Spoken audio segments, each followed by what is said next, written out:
According to the CDC, approximately 1 in 8 women have a difficulty of conceiving a child. May be going through fertility treatments, or they may be going through other medical treatments, but whatever the reason, every month, if they're trying, they have to face the possible disappointment, frustration, anger, and grieving that happens when they find out they didn't conceive.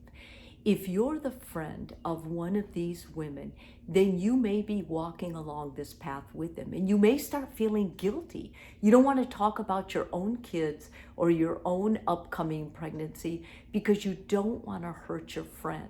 Sometimes out of an effort to help, we say the wrong thing. I've got some ideas of ways you can help your friend going through this time of infertility that will actually help build them up instead of making them feel worse or broken or just totally like it's just hopeless.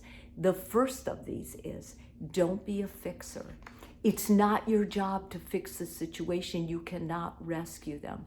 And sometimes when you keep telling them about a person, a new physician, a new medical treatment, a new old wives' tale, or whatever it is that may solve the issue, you will only make them feel worse that they're incapable of taking care of it and following the medical advice they're currently getting it. Secondly, avoid shoulds. If you tell them you should give up, or you should go on a vacation, or maybe you and your partner should just forget about it and get a dog, these kinds of shoulds do not help. They make the person, the friend of yours going through this, feel more alone, like you cannot possibly understand. Next, skip the well-meaning expressions.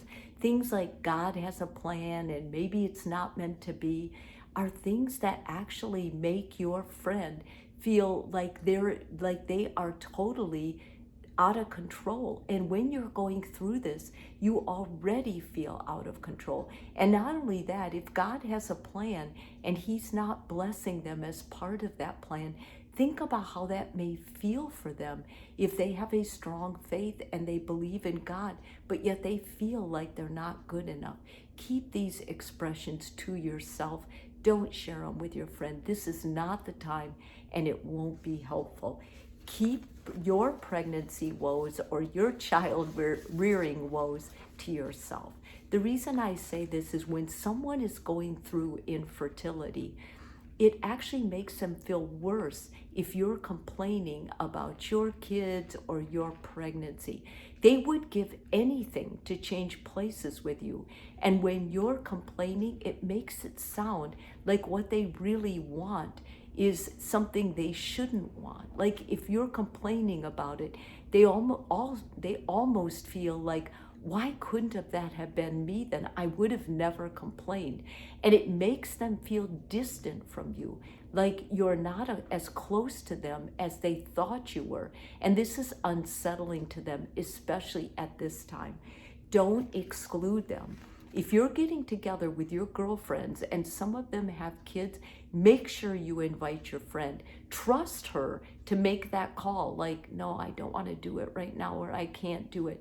Or maybe there's a baby shower of a good friend. She may want to go to that baby shower. That may be really important for her to celebrate the friend's joy. She may get joy from that. So always include her. Even if you think it's going to be hurtful, it's okay to give her an out and say, if you don't want to go, we'll totally understand, but we want you there. She feels like she's part of your group still. Like it's not a club that you need to have a child to be part of. And this is so warming and necessary for her to feel a complete and trusting bond with you and her other friends. And lastly, keep checking in.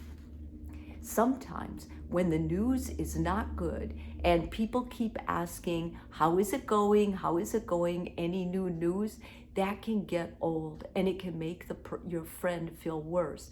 But if you just check in by saying something as simple as, I was thinking of you. Would you like to have a coffee? Would you like to go for a walk?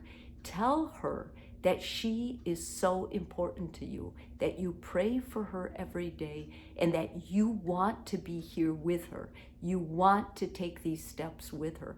When she hears that, she feels more comfortable to be vulnerable, to cry with you. It doesn't mean you did something bad if she cries. It means you did something very right.